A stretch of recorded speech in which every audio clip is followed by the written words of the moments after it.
What should the Jets do with Max Mitchell when Dwayne Brown is back at 100%? What's up, Jets fans? This is GreenBean back with a Saturday video for you.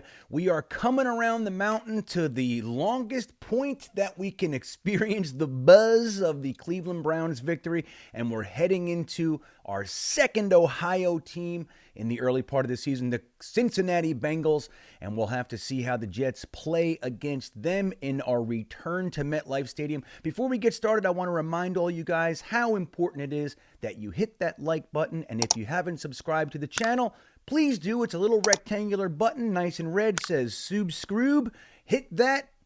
It's all done, and it helps the channel immensely, and we are grateful over here when you do that. So, it's an interesting thing, with all the injuries that have happened to the Jets this season. By comparison, we feel like we're all healthy and everything. Like, think about it. We lost 2 left tackles and our starting quarterback, and we feel like we're in good shape. That's how bad it's been. When you look at where the injuries have impacted us, Mekhi Becton, who was the left tackle, bounced over to right tackle. So technically speaking, maybe we lost our right tackle, but we were expecting maybe Connor McDermott to come in. He has some NFL experience to fill the void, and it ended up not being him because of an ankle injury. And then we have to bounce it all the way back to Max Mitchell. Why? Because the guy we brought in to fill the left tackle if George Fant moves over, he's injured too. So it's a crazy scenario. But as the smoke settles, we have this scenario playing out that's not that bad. And it's actually starting to look like it might end up being pretty damn good. Now, AVT, who has been moved from left guard to right guard, played left guard his whole rookie season. Now he's over there playing right guard, is playing lights out. He's among the top guards in the entire NFL. Currently, he has an overall grade of 76 by PFF with an 84 run blocking grade.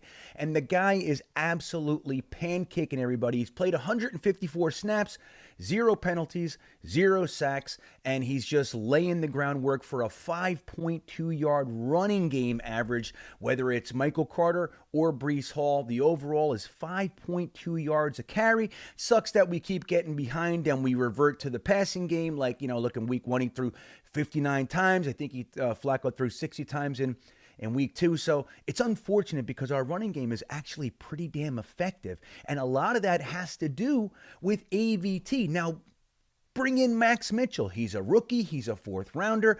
The knock on him was that he needs to add some significant strength. He's got the footwork. He's got the speed. He's got the balance. He's got the hands. He's got all the stuff that you like to see.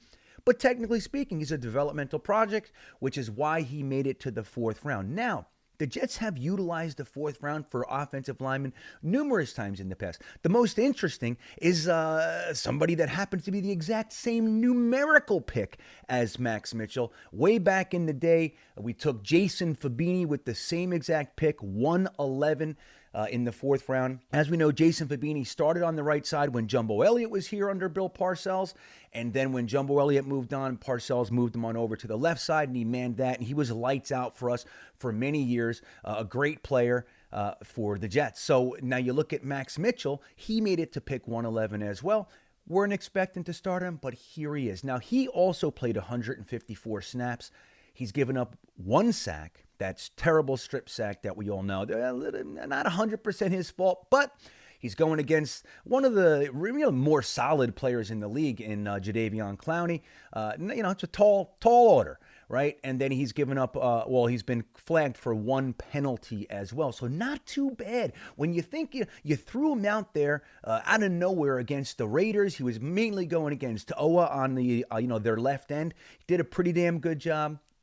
And then now he's going against Clowney and Garrett and they were stacking that side trying to take advantage of the fact that he's an inexperienced rookie. So he's done a great job. Now, a lot of that has to do with the opportunity to play next to AVT, who just happens to be one of the best guards right now in the entire NFL. So here we are. We have this situation where we have a young rookie playing next to a second-year guy who's been forced into the starting lineup. He's from week 1 to week 2. You can already see the improvement. And when you start to think that he's going to be there till at least week 5, Dwayne Brown is on short-term IR, so the earliest he can come back is week 5. Do you want to take this offensive line, which, as we've talked about so many times, is the unit on the team that needs to gel and function as one more than any other unit on the entire roster? The offensive line. Look at all the moving around. We brought in Laken Tomlinson. He's new.